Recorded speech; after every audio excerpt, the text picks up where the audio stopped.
Everybody's feeling like they're getting eaten alive in a certain way. And it's right in this moment of AI and all this other stuff, it just feels like we're the first collective of artists that can come together and really push back against AI taking over everything without anybody doing anything. American cinema is one of the first industries where mass industrial action is being taken against artificial intelligence, with unions demanding legally binding limitations on its use before people return to work. I spoke to the writer and filmmaker Justine Bateman and asked her why she and her colleagues are so worried about AI. Well, for me, tech should solve a problem. And there's no problem in the film industry that those who are using AI solves. We don't have a lack of writers. We don't have a lack of actors. We don't have a lack of, generally on and on, talented filmmakers to make these films. So we don't need an AI program to write scripts, which is really, for people who don't know, it's not something mystical. It's just a program that you train, you feed in. If you want it to write scripts, you feed it in a bunch of scripts. And then you give it a task, and then it spits out an amalgamation of what you fed it. So it can only ever regurgitate the past. We don't have a need for that. We don't have a need. We don't have a lack of actors. We don't need AI scans of actors to fill in. But the problem it does solve is for the corporations who feel they do not have wide enough profit margins. Because if you can eliminate the overhead of having to pay everyone to make the films and the series that you are then distributing, then you can appease Wall Street and have greater earnings calls reports every quarter. I liked what you said in a really powerful tweet, Justine, where you wrote, imagine somebody calling up a movie on demand, an action movie with unicorns and starring Bill Murray. We're not near that yet, but actually it's not completely in the realms of fantasy, is it? That could be the way things go. No, I mean, in that tweet, I just said, now we have this, next we'll have this, next we'll have this. And it's just me saying, hey, I see all the ingredients on the counter for a quesadilla. I'm going to assume you're going to make a quesadilla. So it's just me putting it together, and anyone could do a simple Google search of just like AI video or something like that, and they'll see all these demos. It's not a science fiction assumption in the future. I personally never want to have anything to do with it. I don't care what it sounds like. I want to hear human ethos and tone, and you can only ever get something new out of a human as compared to AI. You can never get anything new out of AI. Do you think now is the moment to start taking action? Very much so. In the arts in particular, these MBAs that we have these agreements that we have with the unions in the entertainment industry happen every 3 years.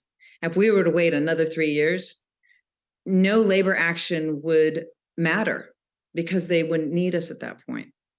So yeah, I say it's now, though I don't know that it can be stopped, because even if the studios and the streamers don't do it, some other company will do it. Some other company will make full-length films without any of us. It's creative identity theft.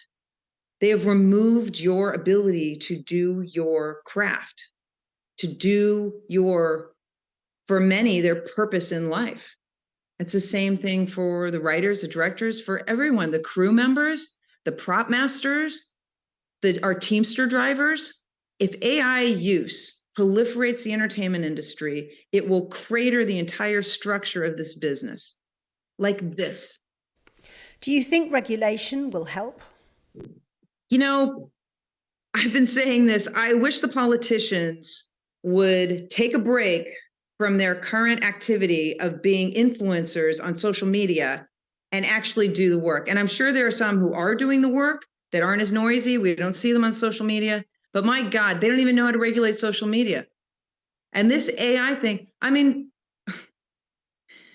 think AI will probably replace the politicians before they get regulations together to control it.